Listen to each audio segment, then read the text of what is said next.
Welcome to Blurr, where history's darkest courtroom moments come alive through sound and story. Tonight, we step back into a case that once gripped an entire nation, the trial of Charles Peace, a name that stirred fear, fascination, and endless speculation. Who was the man behind the headlines? And what truths emerged when the courtroom doors finally closed? In this episode, we journey into the tension, mystery, and drama of a trial that left its mark on history. Dim the lights, listen closely, and enter the shadowed world of justice and intrigue. Before we begin, don't forget to like the video, subscribe to the channel, share with friends, and hit the bell icon so you never miss another chilling story from Blurr. Now dim the lights, listen closely, and let the trial begin. Chapter 1. The Man of Many Faces. In the long and richly populated history of Victorian crime, few figures have captured the public imagination as completely or as durably as Charles Peace. He was a burglar, a murderer, a bigamist, a musician, an inventor, a master of disguise, and one of the most audacious criminals that the 19th century produced. He was also, by any sober assessment, one of the most remarkable individuals that his era brought forth. A man whose intelligence, resourcefulness, and sheer force of personality would, applied in other directions, have produced something remarkable, of a very different kind. Applied in the directions he chose, they produced instead a career of criminal enterprise that spanned 3 decades, 2 murders, and a flight from justice so prolonged and so inventive that when he was finally caught, the public could not quite decide whether to be appalled or impressed. Charles Frederick Peace was born in Sheffield in 1832, the son of a collier and animal trainer named John Peace, who worked at various times with traveling shows, and who gave his son an early familiarity with performance, with animals, and with the nomadic life of those who lived on the margins of the Victorian industrial economy. The Sheffield into which Peace was born was a city in the full industrial roar of the mid-19th century, a place of steel foundries and cutlery workshops, of dense working-class streets, and of the particular mixture of energy and deprivation that industrial England generated in such concentrated form. Peace received little formal education and went to work young, as was standard for boys of his class and time. He worked in a rolling mill, and it was here, at the age of 14, that he suffered the accident that would mark him for life. A piece of hot steel entered his leg, and the wound, improperly treated, left him with a permanent limp and a leg that never recovered its full function. This physical disability, combined with a face that was irregular in its features, and an appearance that observers consistently described as unusual, gave Peace the kind of physical distinctiveness that might seem to be a disadvantage for a criminal whose success depended on moving unrecognized through the world. He turned it, characteristically, into an asset, developing a capacity for disguise and impersonation that became one of the defining features of his criminal method and one of the most discussed elements of his eventual celebrity. His criminal career began early, with the petty theft and burglary that were the common entry points into Victorian criminal life for young men of his background and circumstances. He was caught, tried, and imprisoned several times in the course of his youth and early adulthood, accumulating a record that marked him as a persistent offender while apparently doing nothing to alter the fundamental direction of his choices. Between prison terms he married, had children, and maintained something like a domestic life that existed in uneasy parallel with his criminal activities, a parallel existence that he would maintain, in various forms and under various names, for the rest of his life.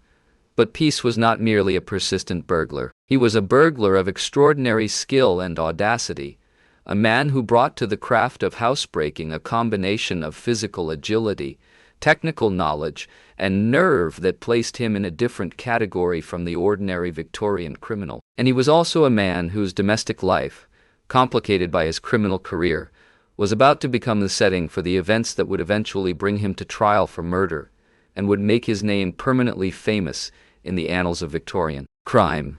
Chapter 2. The Dyson Affair and the First Murder.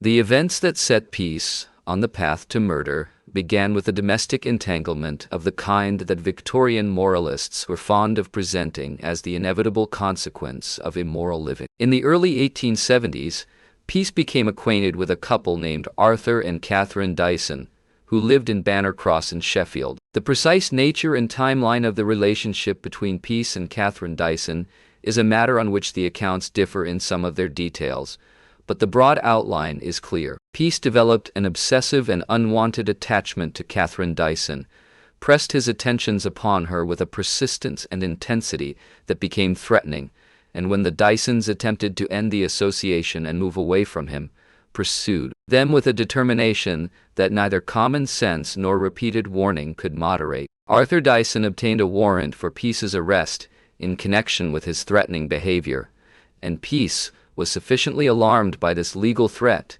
to take himself away from the Sheffield area for a period. But the obsession with Catherine did not abate, and when he returned to the area and resumed his pursuit, the situation escalated to its terrible conclusion. On the evening of November 29, 1876, in the garden of the Dysons' house at Banner Cross, Peace encountered Arthur Dyson. Exactly what was said and done during this encounter is not fully known, but it ended with Peace shooting Dyson dead and fleeing the scene.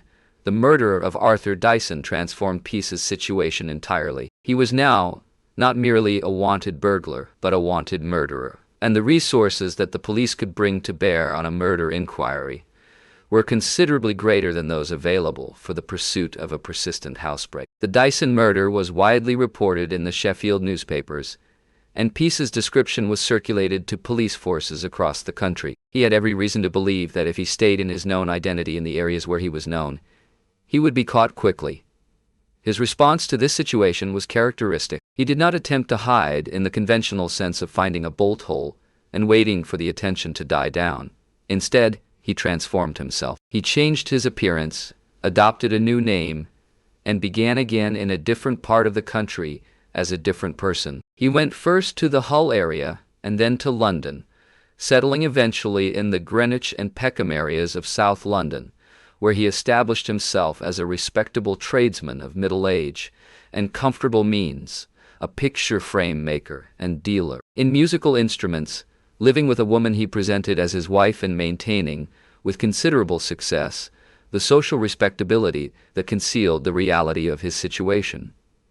The transformation was remarkable. The Charles Peace who settled in South London in the late 1870s was, to all outward appearances, an unremarkable member of the Victorian lower middle class, a slightly odd-looking man of middle years with a distinctive physical appearance, a taste for music, a facility with various tools and mechanical devices, and a social manner that charmed his neighbors sufficiently that they found little reason to look beneath the surface. He attended church. He gave concerts on his violin, for which he had genuine talent.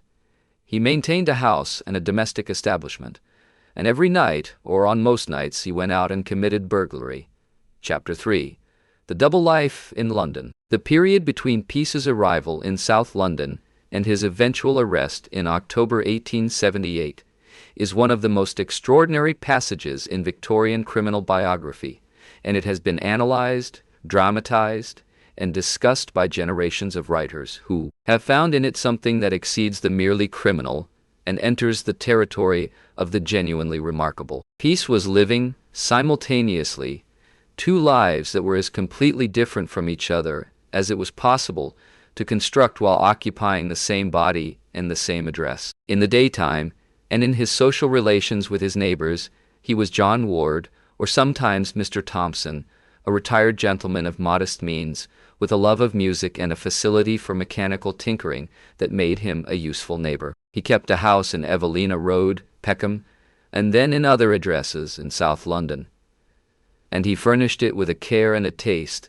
that his neighbors found entirely appropriate. He invited people to musical evenings, played his violin with genuine skill, and maintained the conversational fluency and social ease of a man who had nothing to conceal. At night, he was Charles Peace, one of the most accomplished burglars in London, operating across the wealthier suburbs of South London and producing a haul that sustained his comfortable daytime existence and funded the various technological experiments that were one of the genuine intellectual passions of his life. Peace was not only a practical craftsman but a man with genuine mechanical ingenuity, who experimented with improvements to various tools and devices, and who took out at least one patent for a device intended to improve the working of railway carriages.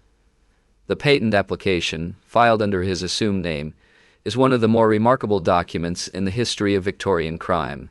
He also, in these London years, maintained a second domestic establishment. He had left his wife Hannah and their children in Sheffield, and had taken up with a woman named Susan Bailey, who is often referred to in the accounts as his companion or mistress, and with whom he lived as husband and wife under his assumed identity. This second domestic arrangement, combined with his actual marriage, made him a bigamist in addition to a murderer and a burglar, though the legal consequences of the bigamy would only become apparent after the criminal ones had overtaken him. The question of how Peace evaded detection for the 2 years of his London career, given that he was a wanted murderer with a distinctive physical appearance and a known criminal history, is one that the accounts of the case address with varying degrees of convincingness. The answer appears to lie in a combination of factors. The photograph and description of Peace circulated in connection with the Dyson murder were not particularly good. The police of the 1870s had limited means of distributing information and limited ability to match individuals across jurisdictions, and Peace's capacity for disguise was apparently considerable, extending beyond the straightforward use of wigs and false whiskers to a genuine ability to alter his bearing, his gait, his manner, and his apparent age in ways that defeated the casual recognition that might otherwise have ended his career much earlier. Chapter 4. Arrest in Blackheath. The arrest that ended Peace's London career came about through circumstances that combined police alertness, a degree of luck, and the inevitable consequences of years of prolific criminal activity in the same general area. On the night of October 10, 1878, 2 police constables, Edward Robinson and William Girling, observed a suspicious figure attempting to burgle a house in St. John's Park, Blackheath. They challenged the figure, and he ran. What followed was a pursuit through the streets of Blackheath that demonstrated, even in flight, the physical toughness and the desperation of the man they were chasing. When Robinson caught up with Peace and seized him, Peace produced a revolver and shot at the constable. The first shot missed, so did the second and third. The fourth shot struck Robinson in the arm, and as Robinson staggered, Peace broke free and ran again. Robinson, wounded but determined, continued the pursuit, and Peace was eventually apprehended and brought under control by both constables after a struggle that left Robinson injured and Peace under arrest. The man who was arrested and taken to the police station was not initially identified as Charles Peace. He gave his name as John Ward, maintained his assumed identity with considerable composure, and was charged initially with the burglary and with the assault on Robinson. The identity behind the assumed name was not immediately established. The police suspected that they had caught a significant criminal. The manner of the resistance and the evident confidence of the arrested man suggesting someone with considerable experience, but the specific identification of the Blackheath burglar with the wanted Sheffield murderer took some additional time.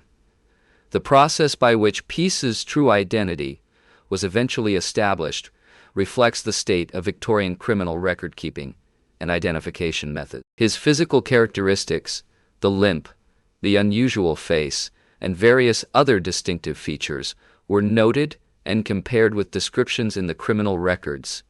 His previous convictions began to surface, and eventually, through a combination of record comparison and direct identification by people who had known him in Sheffield, the connection was made. The John Ward who had shot a police constable in Blackheath was Charles Peace, the man wanted for the murder of Arthur Dyson in Sheffield 2 years earlier. The revelation that the respectable South London tradesman who had been entertaining his neighbors with violin concerts was the country's most wanted murderer was one of the great journalistic sensations of 1878, and the newspapers devoted enormous space to the story with an enthusiasm that reflected both its genuinely extraordinary character and the public appetite for exactly this kind of narrative. The double life, the disguise, the audacity of the years of concealment.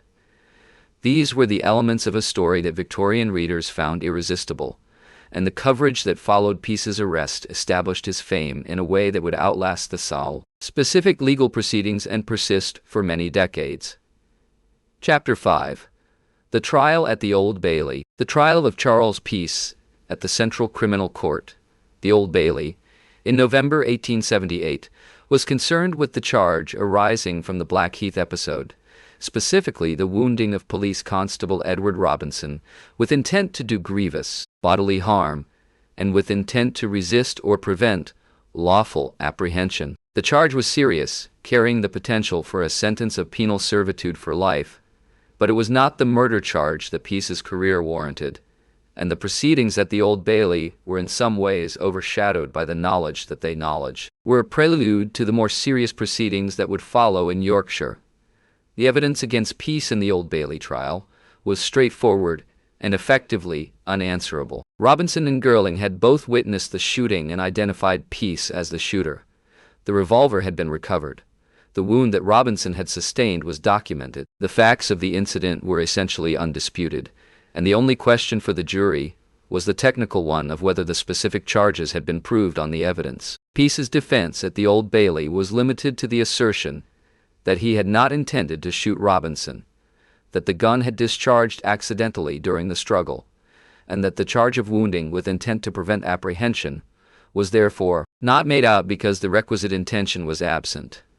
This was, in the circumstances, a weak defense, and it was not presented with any great expectation of success. The jury had little difficulty in returning a verdict of guilty, and Peace was sentenced to penal servitude for life.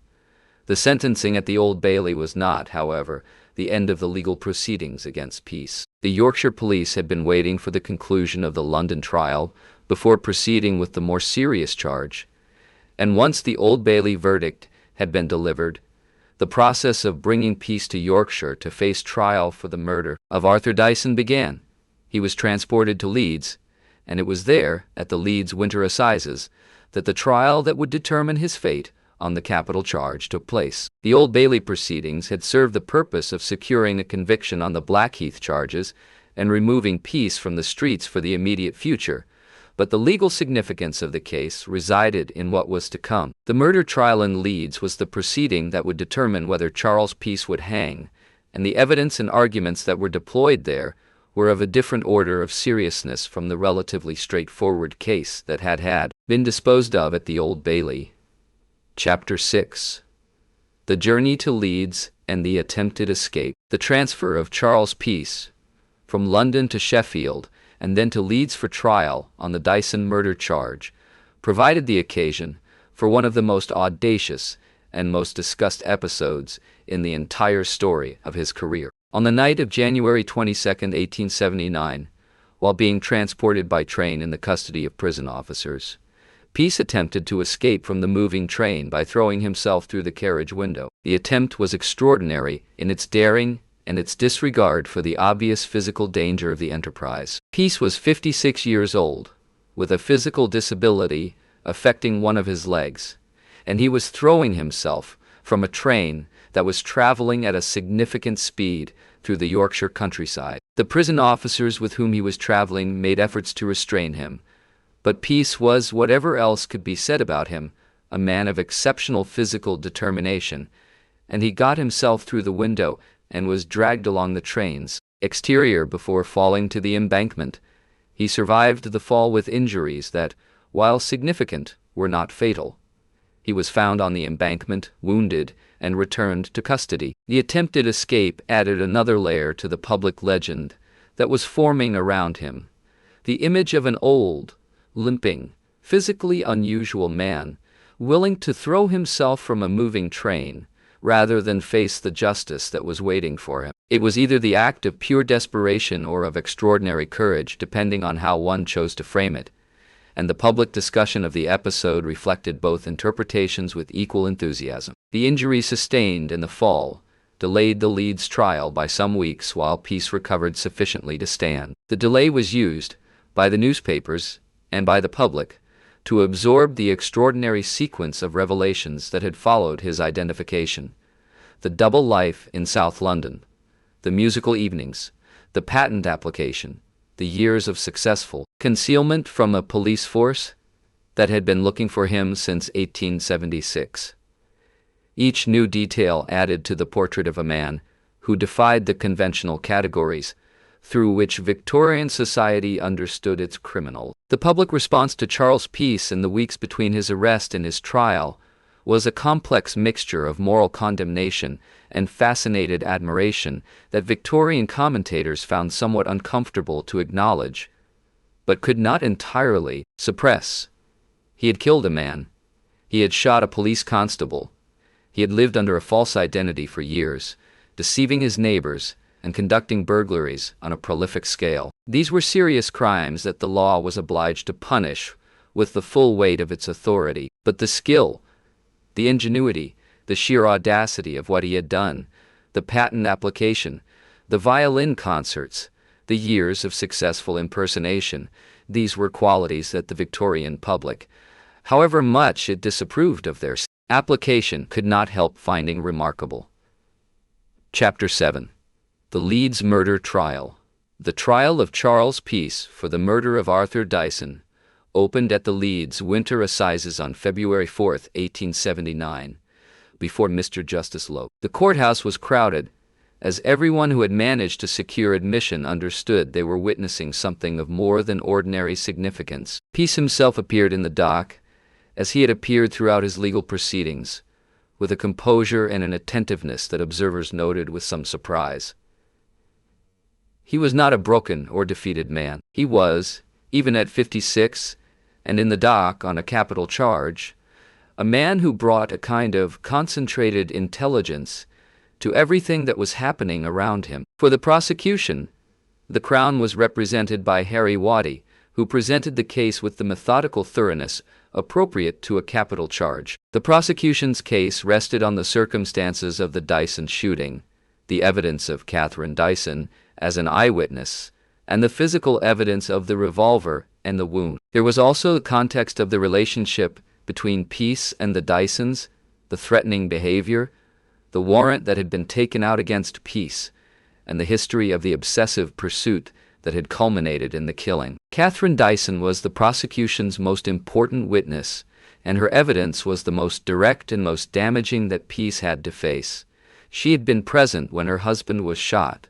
She had seen Peace in the garden. She had witnessed the shooting. Her identification of Peace as the killer was unequivocal, and it was not something that could be undermined by the defense without challenging either her perception, her memory, or her veracity in ways that the defense did not have good grounds to pursue. The defense argued that the shooting had been accidental, that there had been a struggle between Peace and Dyson during which a weapon had discharged unintentionally, and that the specific mental element of deliberate murder was therefore not present.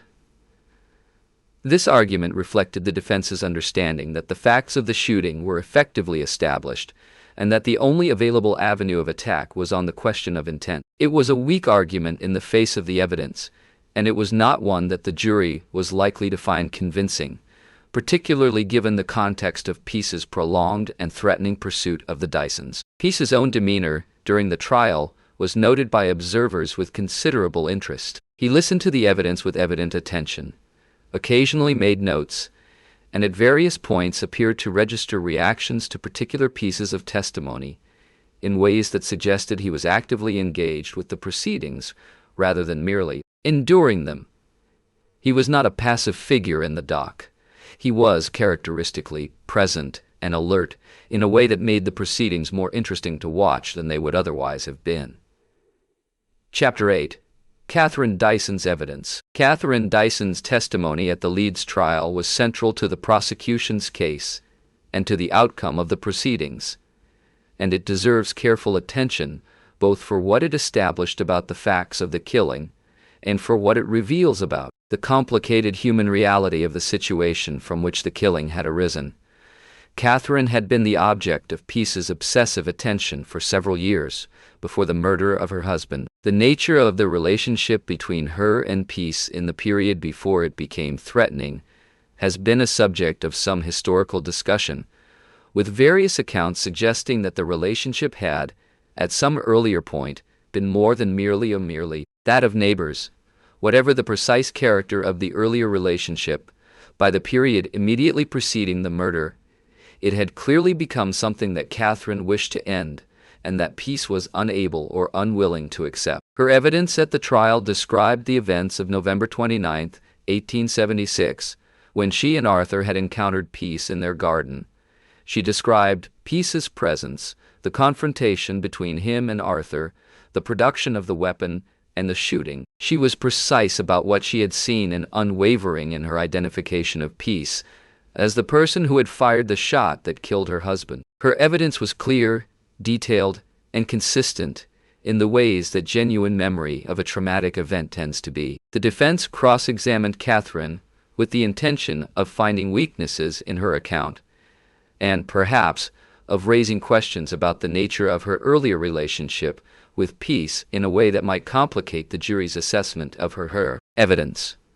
The cross-examination was not successful in undermining the substance of her testimony about the shooting itself, but it did produce moments of tension that reflected the genuinely complex human situation from which the murder had emerged. Catherine Dyson survived the trial, outlived Peace considerably, and lived with the particular burden of having been both the object of the obsession that had led to her husband's murder and the principal witness whose evidence had helped to convict his killer.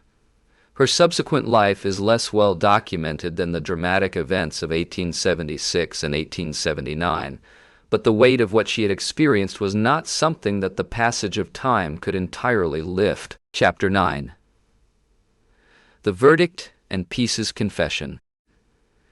The jury in the Leeds murder trial returned a verdict of guilty after a deliberation that, given the weight of the evidence, was not extended. The finding was what the evidence compelled, and Mr. Justice Lope sentenced Charles Peace to death. The sentence was received by Peace with the composure that had characterized his conduct throughout the proceedings, and the removal of the condemned man from the dock marked the formal conclusion of a trial whose outcome had never really been in serious doubt.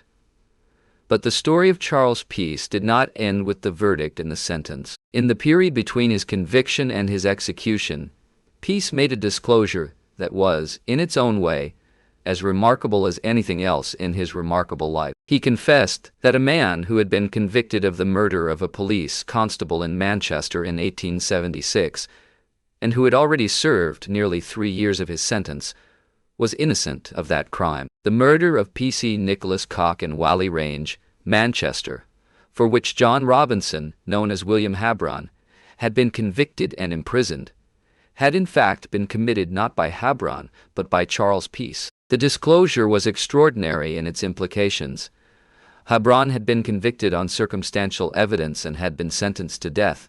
The sentence subsequently commuted to life imprisonment. He had spent nearly 3 years in prison for a crime he had not committed, and he would have continued to serve an unjust sentence indefinitely had Peace not chosen, in his final days, to make the truth known. Peace's motive for the confession has been debated. He had nothing material to gain by making it, since he was going to hang regardless of what he said. Whether it reflected a genuine moral impulse, a desire to set the record straight before meeting his maker, or simply the characteristic desire of a remarkable man to be given full credit for everything he had done, is something that those who have everything he had done studied the case have offered various answers to. The practical consequence of the confession was immediate. Habron was pardoned and released. He received compensation for his wrongful imprisonment, and the case became, in addition to everything else, a striking illustration of the fallibility of circumstantial evidence, and of the danger of wrongful conviction in capital cases, a danger that was particularly acute, given that Habron had initially been sentenced to death and had only narrowly escaped execution. The Habron affair, revealed by Peace's confession, added a layer of complexity to the public's already complex response to Peace. He had committed multiple crimes, had caused serious harm to several people, and had lived a life of systematic dishonesty and violence. But in his final days, he had chosen to acknowledge the truth of a crime that had put an innocent man in prison at a time when he had nothing to gain and nothing to lose by the disclosure. The moral arithmetic of this was not straightforward, and the public discussion of it reflected the genuine difficulty of assigning a simple moral category to a man who defied them all. Chapter 10. The Execution of Charles Peace. Charles Peace was executed at Armley Prison in Leeds on February 25, 1879, at the age of 46. He was hanged by William Marwood, the public executioner, who had introduced the long drop method that was designed to produce instant death by breaking the neck rather than the slower asphyxiation of the older short drop technique. The execution was not public, having taken place within the prison walls in accordance with the Capital Punishment Amendment Act of 1868, but it was attended by the prison officials, the chaplain, representatives of the press, and various other permitted observers whose accounts of the proceedings were subsequently published in detail. Peace walked to the scaffold with a steadiness that the chaplain and the warders who accompanied him found remarkable. Various accounts describe his composure in his final hours and minutes, and while the specific details of what was said and done vary somewhat between different sources, the general picture is consistent. He maintained to the end the controlled and self-possessed manner that had impressed observers throughout the proceedings. He made various religious remarks to the chaplain, received the last rites of the church with apparent sincerity, and ascended the scaffold without the visible collapse or distress that public executions sometimes produced. The execution of Peace was, to some observers, an event of a particular kind of sadness. Here was a man of genuine abilities, of real intelligence, of actual creativity, who had applied those qualities entirely to criminal ends, and who was now dying as a consequence. The violin playing, the mechanical ingenuity, the patent application, the ability to transform himself and to charm his neighbors, and to maintain simultaneously two completely separate lives for years, these were not the qualities of an ordinary criminal. They were the qualities of an extraordinary person who had made choices that led him to this conclusion. Whether Peace himself reflected on the direction his life had taken is something that the accounts of his final period allow us to consider, but not to answer definitively. His religious conversations with the prison chaplain touched on questions of repentance and salvation. His public confession of the Habron murder suggested some degree of moral reflection in his final days. Whether this amounted to a genuine reckoning with what he had done, or whether it was a performance calibrated for the audience of history, the question cannot be resolved on the available evidence. What is clear is that he faced his death with a composure that those who witnessed it found genuinely impressive, and that his ending was, in its own way, consistent with the manner in which he had lived. Chapter 11. The Habron Case and Wrongful Conviction. The wrongful conviction of William Habron for the murder of police constable Nicholas Cock, which Peace's confession revealed, deserves more extended consideration than its status as a footnote to the Peace story might suggest, because it illustrates several important principles about the administration of criminal justice that remain relevant well beyond the specific circumstances of 1876. Habron had been tried and convicted on the basis of circumstantial evidence that pointed toward him as probable perpetrator of the Whalley Range shooting. He had been seen in the area, he had a prior altercation with police officers, and he was the kind of person, young, Irish, working class, with a prior record, who fit the template of the typical suspect in such a case. The evidence against him was not fabricated or deliberately false. The witnesses who testified believed what they said. The jury that convicted him was not acting improperly by the standards of the evidence before. The circumstantial case was a genuine one, but it was wrong. The actual killer was not Habron but Peace, who had been in the area for his own purposes, had encountered the constable, had shot him, and had left Habron to face the consequences. Peace's presence at the scene had not been detected. His identity had not been connected to the crime, and the circumstantial evidence pointing toward Habron had been sufficient to produce a conviction that would, but for Peace's deathbed confession, never have been disturbed. The Habron case is a classical illustration of the danger that attaches to circumstantial evidence in capital cases, a danger that the Aram case had illustrated earlier and that various other cases would illustrate later. Circumstantial evidence can be compelling and reliable, as the Peace case itself demonstrated in relation to the Blackheath shooting. but it can also be compelling and unreliable, pointing in a direction that seems clear and inevitable until the contrary fact emerges that reveals the pointer to have been pointing wrongly all along. The presence of the actual criminal at the scene of the Whalley Range shooting was the contrary fact that the evidence had missed, and without Peace's confession, it would never have been found. The compensation paid to Hebron after his pardon was a modest acknowledgment of the injustice done to him, and the pardoning itself was a formal recognition that the justice system had failed. But these remedies, however welcome, could not restore the 3 years of wrongful imprisonment or compensate for the years lived under the shadow of a false conviction and the experience of being sentenced to death for a crime one had not committed. The Hebron case stands as one of the most direct and most clearly documented illustrations in Victorian legal history of what it means when the machinery of criminal justice, working in good faith and with reasonable care, arrives at the wrong answer. Chapter 12.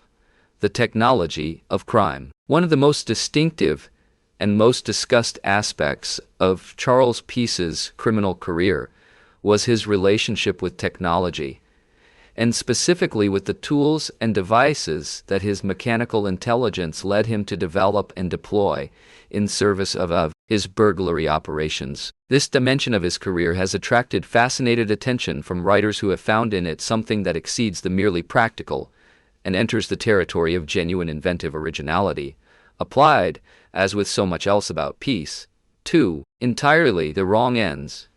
Peace was, by temperament and by practice, a craftsman and a mechanic. He had grown up in industrial Sheffield, where the relationship between a man's hands, his tools, and the things he made was one of the fundamental realities of working life, and he had absorbed from that environment a facility with metal, with mechanisms, and with the physical world of making and mending that stayed with him throughout his life. He made his own burglary tools, adapting and improving them with the care and ingenuity of a craftsman who understood that the quality of his tools was directly related to the quality of his results. The most remarkable expression of his mechanical intelligence was the patent application that he filed during his London years for an improvement to railway carriage buffers. The application was genuine, the device was apparently workable, and it was submitted through the normal channels of the patent office under his assumed name. The discovery of this patent application after his arrest attracted enormous attention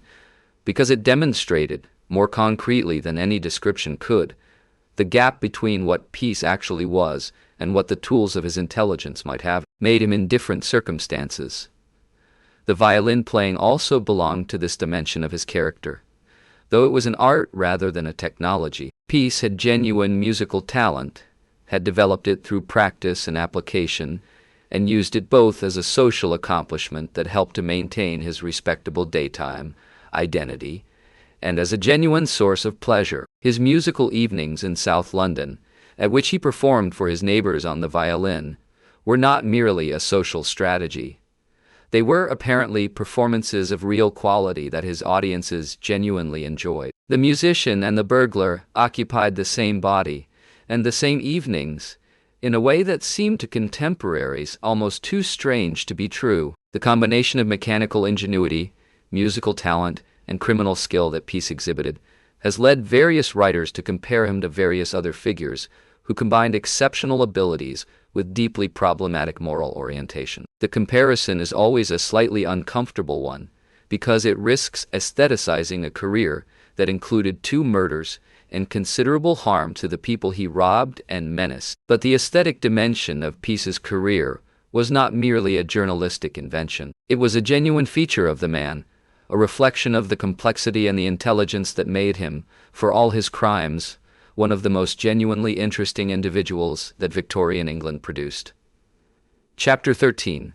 The Art of Disguise. Charles Peace's ability to disguise himself and to maintain a false identity over an extended period was one of the features of his career that attracted the most attention from contemporaries, and that has remained one of the most discussed aspects of his story. The accounts of his disguises range from the relatively conventional wigs, false whiskers, changes of clothing, to the more remarkable, an apparent ability to alter his facial expression, his gait, and his apparent age in ways that went beyond thought. Merely cosmetic, the physical basis for his capacity for disguise was, paradoxically, his physical distinctiveness. Peace had a face that was described by those who encountered him as unusual, marked by the kind of irregular and memorable features that might seem to make disguise more rather than less difficult. He had a limp, the consequence of the industrial accident of his youth. He was not tall.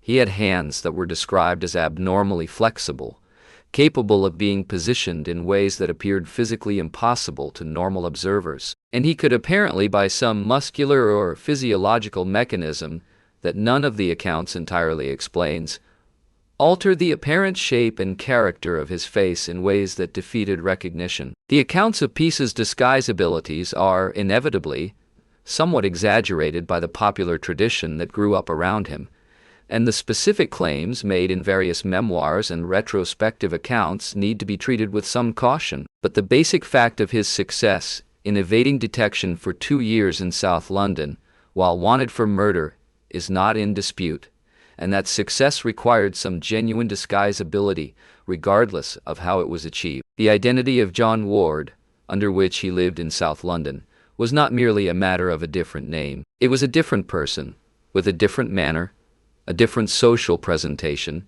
and a different set of habits and interests that his neighbors accepted as the authentic expression of the man they knew. The John Ward of Peckham, who played the violin at musical evenings and experimented with mechanical devices, was a coherent and sustained creation that lasted for years without the crack that would have allowed those around him to glimpse the Charles Peace underneath. This was not the work of a man who had simply changed his name. It was the work of someone with genuine ability at the craft of persona. The cultural fascination with Peace's disguise abilities reflects a broader Victorian interest in questions of identity, authenticity, and the possibility that the surface of social life could conceal realities entirely at odds with what was presented. Victorian literature was full of such figures, of the respectable exterior concealing the criminal interior, from the Newgate novels of the 1820s and 1830s to the sensation fiction of Wilkie Collins and the detective stories that were beginning to emerge as a distinct genre in the 1870s and 1880s. Charles Peace was, in this sense, a figure who embodied in real life the anxieties that Victorian fiction was exploring in the realm of imagination. Chapter 14: The Victorian Criminal Justice System. The arrest, trial, and execution of Charles Peace took place within a criminal justice system that had undergone considerable development and reform in the decades preceding 1879, and that was, by the standards of its time, a sophisticated and relatively effective instrument for the investigation and prosecution of serious crime. Understanding the system within which the Peace case was handled is essential to understanding both what the case reveals about Victorian justice and what limitations it exposed. The Metropolitan Police had been established in 1829, and by 1878 it had developed considerably from the early force that had investigated the Russell murder. The Criminal Investigation Department had been created in 1878, in the same year as Peace's arrest, and the development of detective policing as a specialized function within the force was well advanced. The provincial forces, including the Sheffield and West Yorkshire forces that had been seeking peace since 1876, had also developed along similar lines, though with more limited resources and more restricted investigative capabilities. The identification of criminals was, however, still in a relatively primitive state in 1878. Photographs were used for identification purposes, but the distribution of photographs to police forces across the country was not systematic or comprehensive. Fingerprinting had not yet been introduced to British policing. That would come in the 1890s. The Bertillon system of anthropometric identification was being developed in France, but had not yet been adopted in Britain. The consequence was that a wanted criminal who changed his appearance, his name, and his location had a reasonable prospect of evading identification for a considerable period, as Peace had demonstrated. The court system that Peace faced was the mature Victorian court system that had been shaped by generations of reform, from the procedural innovations of the late 18th and early 19th centuries to the significant reforms of the Victorian period itself. Defendants were entitled to professional representation, could give sworn evidence in their own defense through provisions that had been gradually extended over the preceding decades, and were tried before juries whose composition and procedures had been regularized by statute. The system was not perfect, and the Habron case illustrated its imperfections vividly, but it was a system that operated in most cases with reasonable integrity and reasonable competence. The treatment of capital cases reflected both the seriousness with which the Victorian legal system approached the ultimate penalty and the considerable public debate that surrounded capital punishment in this period. The abolition of public executions in 1868 had changed the character of the ultimate penalty without eliminating it, and the subsequent decades saw a continuing discussion about whether execution was a necessary or a defensible feature of the criminal justice system.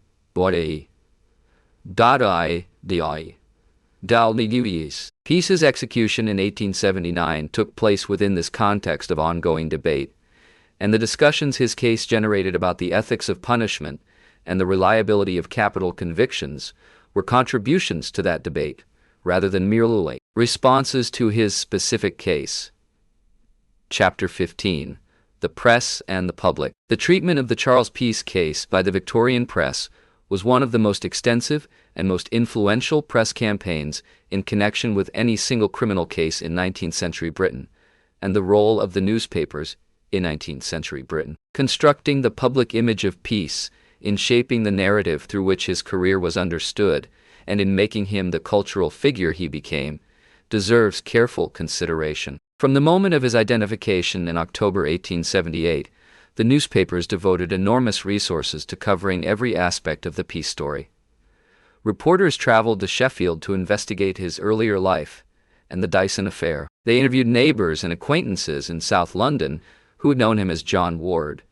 They investigated the patent application, the musical evenings, the domestic arrangements. They covered the Old Bailey trial, the journey to Leeds, the escape attempt from the train, the Leeds trial, and the execution with a thoroughness and an enthusiasm that reflected their understanding of the case's appeal to their readers. The coverage was not neutral. The newspapers brought to the Peace story an interpretive framework that combined moral condemnation of his crimes with a fascinated engagement with his personality and his abilities that amounted at times to something approaching admiration. The language used to describe him in the press was frequently that of the remarkable, the extraordinary, the almost unbelievable, language that positioned Peace not merely as a criminal to be condemned, but as a phenomenon to be understood. This interpretive framework had real consequences for the public's relationship with the Peace story. It contributed to the celebrity that Peace achieved in the weeks between his arrest and his execution,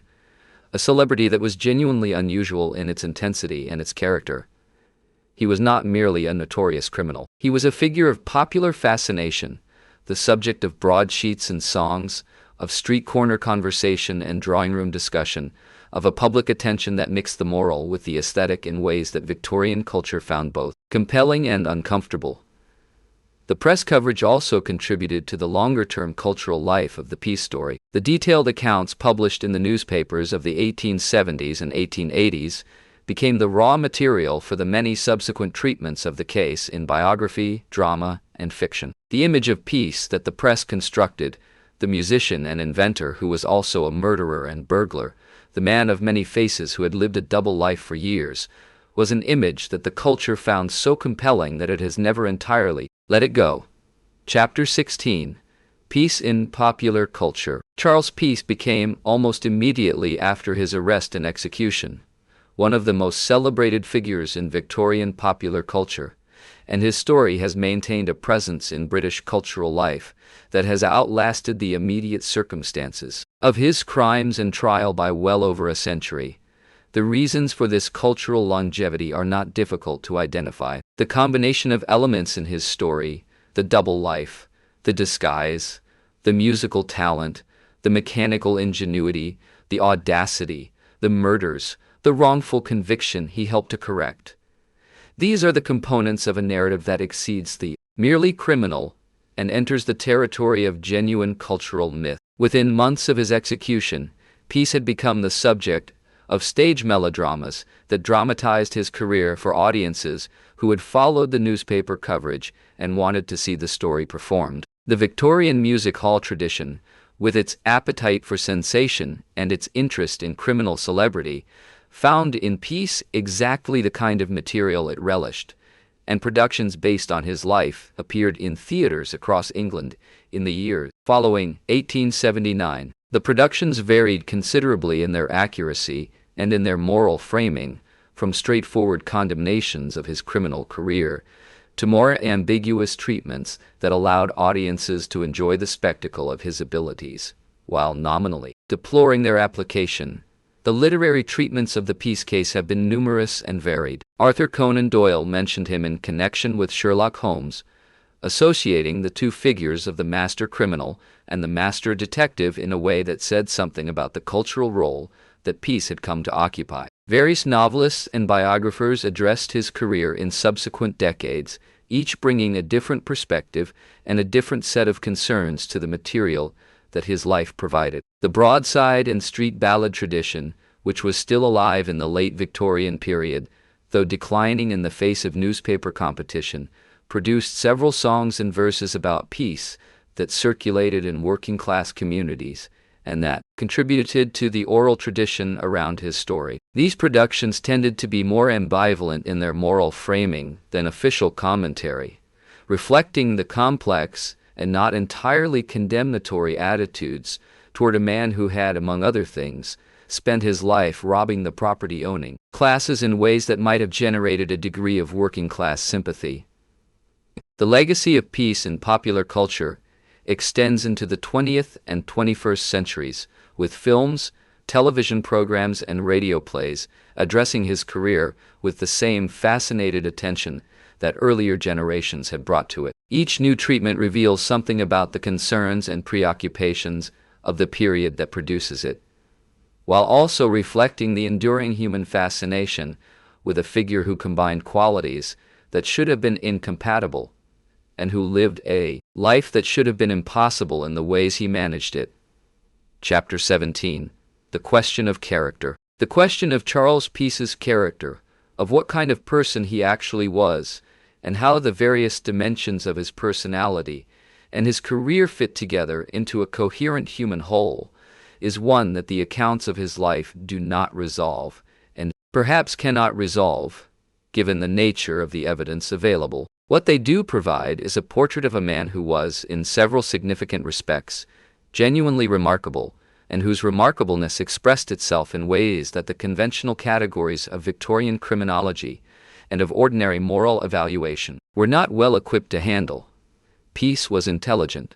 This is not a claim that requires any apology or any qualification. His success as a burglar over many years, his development of specialized tools and techniques, his ability to maintain a false identity for extended periods, his patent application, his musical achievements, all of these reflect a genuine intelligence that would have been remarkable in any context, and that was, in the specific context of a largely self-educated working-class man in Victorian England, extraordinary. He was also, within the limits of his chosen life and his chosen relationships, capable of genuine affection and genuine loyalty. His attachment to Susan Bailey, who accompanied him through the London years, and who was in some ways a victim of his criminal career as much as she was a participant in it, appears to have been genuine rather than purely instrumental. His treatment of his legitimate family, whatever its limitations,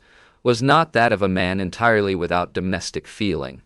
These are not qualities that redeem what he did, but they are qualities that belong to the full picture of the man. The quality that perhaps most clearly defined Peace, and that both his criminal activities and his cultural afterlife reflect, was audacity. He was a man who lived at the extreme edge of what was possible, who pushed every situation to its limit, who chose the most difficult and the most dangerous path available in almost every circumstance. The train escape attempt is perhaps the clearest illustration of this quality, but it was present throughout his career, in the decision to live openly in South London as a wanted murderer, in the patent application, in the musical evenings for his neighbors, in the refusal to accept the limitations that his physical disability and his social position might have been expected to impose. Whether this audacity was admirable or merely reckless, whether it was the expression of genuine courage or simply of an unusual relationship with the calculation of risk, is a question that those who have studied his life have answered in different ways. What is not in dispute is that it was real, that it was consistent throughout his career, and that it was one of the qualities that made him, for good and for ill, the remarkable figure that Victorian Britain found so difficult to categorize and so impossible to forget. Chapter 18. The Legacy of the Peace Case. The trial and execution of Charles Peace left a legacy that extended in several directions, and that can be traced through the subsequent development of criminal justice in England, and through the cultural history of the late Victorian and Edwardian periods.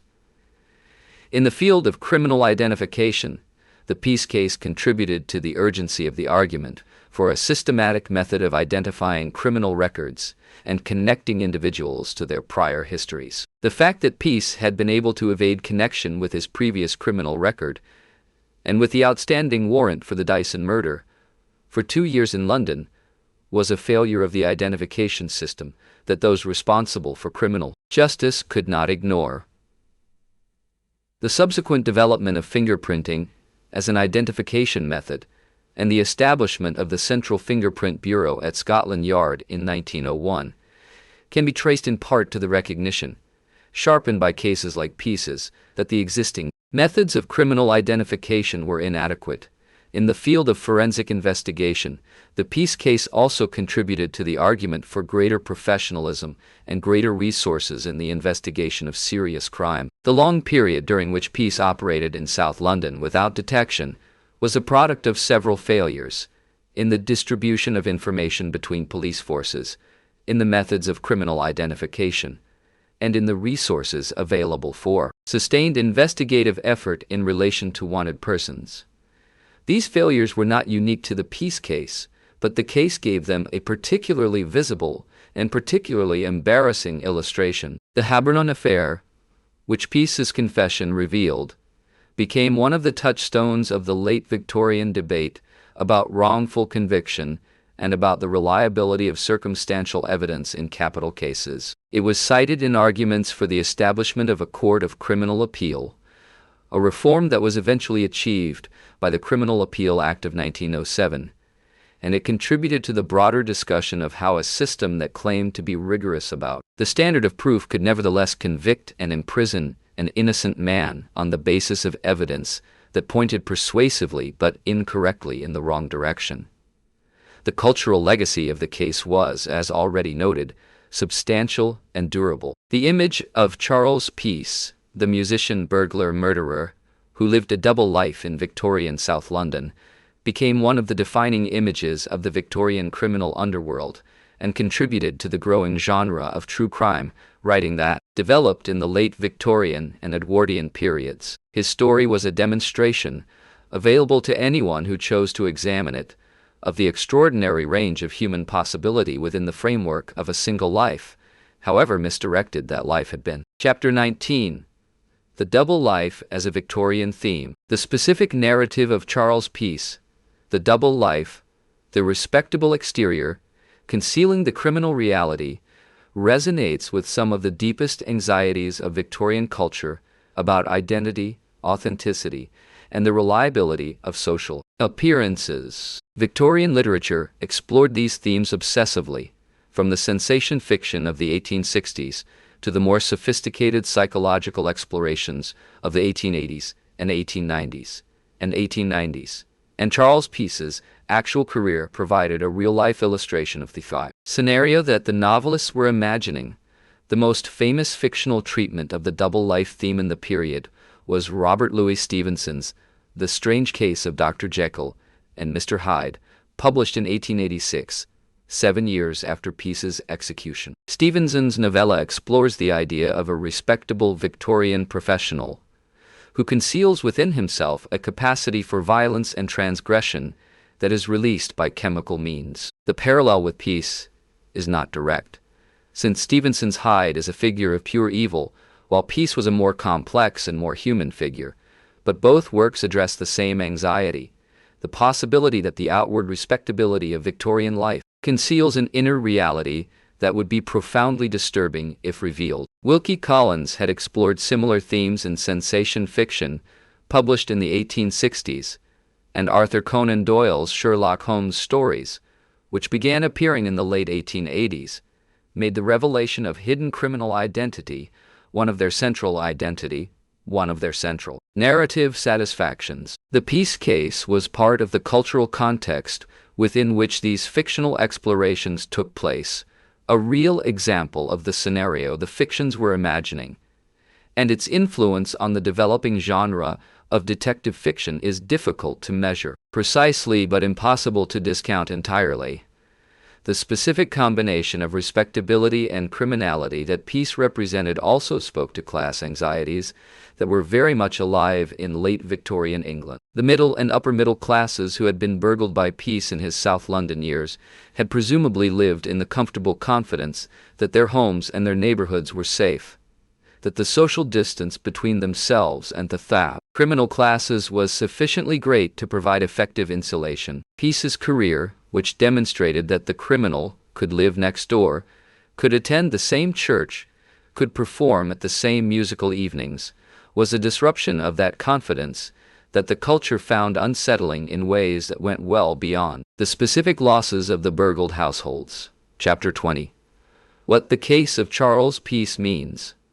Charles Peace was executed at Armley Prison, Leeds, on February 25, 1879. He had been born in Sheffield in 1832, the son of an animal trainer, had educated himself in the school of industrial Sheffield and of the criminal courts that had punctuated his career, and had lived for 46 years a life of extraordinary intensity and extraordinary misapplication.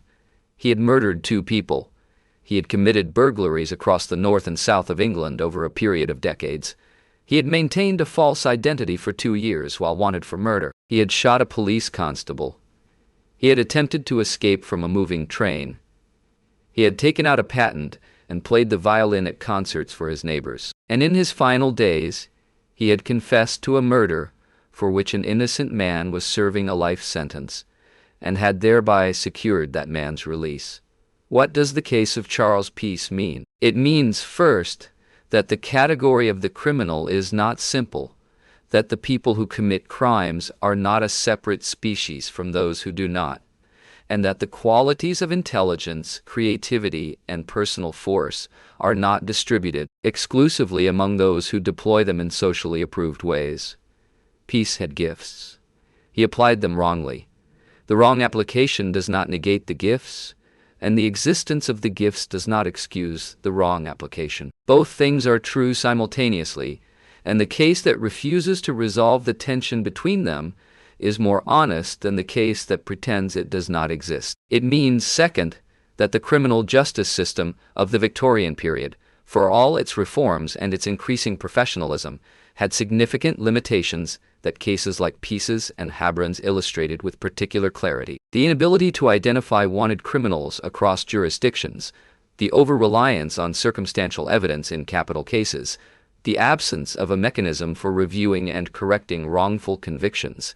These were failures of the system that the Peace case exposed and that the subsequent decades would, imperfectly and gradually, begin to address. It means, third, that the relationship between the individual and the social structures within which they live is not a deterministic one, that a man born into Peace's circumstances was not inevitably a criminal, and that the specific choices that made him one reflect both the pressures and the opportunities of his situation and the particular character of the man who faced them. The industrial Sheffield of the 1830s and 1840s produced many people who did not become burglars and murderers. It also produced Charles Peace. The difference between those outcomes is not entirely explained by the social conditions, and a complete account of the case requires acknowledgement of the individual agency that shaped it. And it means, finally, that the cases that persist most powerfully in cultural memory are not always the cases of simple villainy, but the cases of genuine complexity, cases where the person at the center defies the categories we would most like to apply and insists on being understood in terms that the conventional frameworks cannot fully accommodate.